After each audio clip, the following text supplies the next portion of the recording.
Peace, you already know who it is. Asha Renu, AshaRenu.com.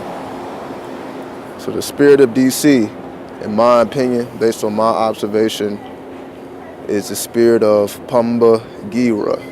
Pombagira. A more famous example of this spirit is Marilyn Monroe. Now, Hollywood may have appreciated Marilyn Monroe because of her beauty, but when it comes to DC and areas like this, the appreciation is more of her spirit and what she represented. You know, to some, she may have been a very freedom-loving woman, a very wild woman, so on and so forth, but it's definitely the spirit of ambition, the spirit of innovation, the spirit of trailblazing in a feminine environment, or in other words, trailblazing from a feminine perspective.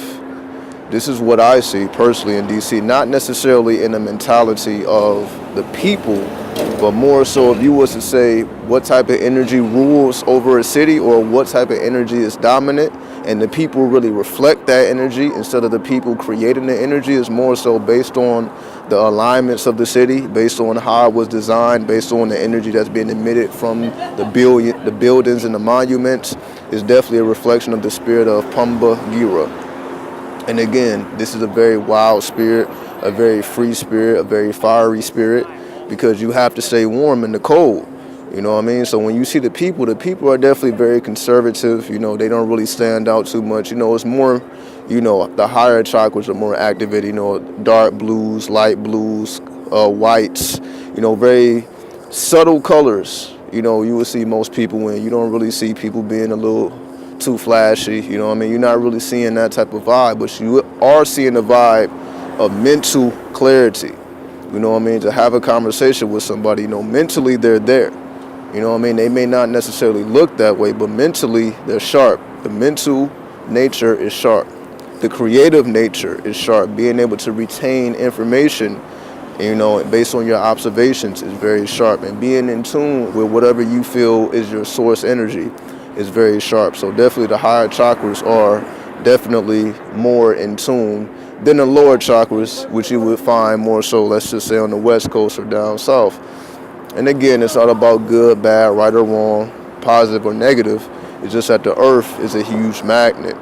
You know what I mean? That's why they call the Midwest, you know, places like Chicago, the Windy City.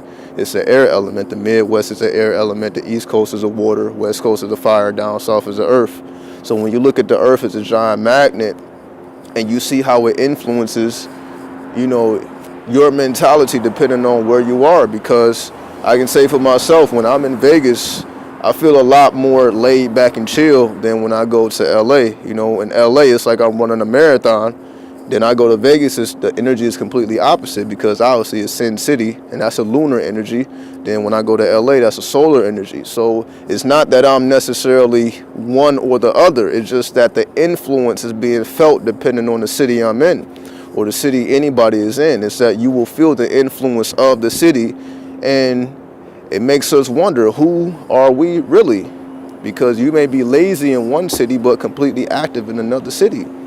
You know what I mean? So it's not that you're a lazy person or an active person. It's more so what environment are you in, and what energy and what activities are supported in that environment. If you're in a colder environment, that's going to influence the way you think, the way you move, the way you communicate, versus a hotter environment. All these things will affect how we communicate and what we do on a day-to-day basis, and everything in our lives will evolve around the atmosphere. So when we take into perspective the atmosphere as opposed to who we think we are and who we know ourselves to be, if you put yourself in a different environment, you very well may become a completely different person based on your observations, based on just, you know, what type of interactions you have with the planet, as well as the people on the planet, the animal spirits, so on and so forth. Everything changes, and including us and including you. So just giving y'all a quick jewel, the earth is a huge magnet. Depending on where you are, it's going to influence you, and that influences what spirits manifest in what cities. And again, DC is definitely a Pamba Gira spirit. You know what I mean? And there's many, many different names. Another name for that is Maria. You know what I mean? The wild woman, The card Art or the card Temperance in the tarot deck, a Sagittarius type energy or a Jupiter type energy, a cold flame. The cool flame, not necessarily a cold flame, but a cool flame. Like when you know the planet Jupiter is a huge fireball, but it's a cool flame.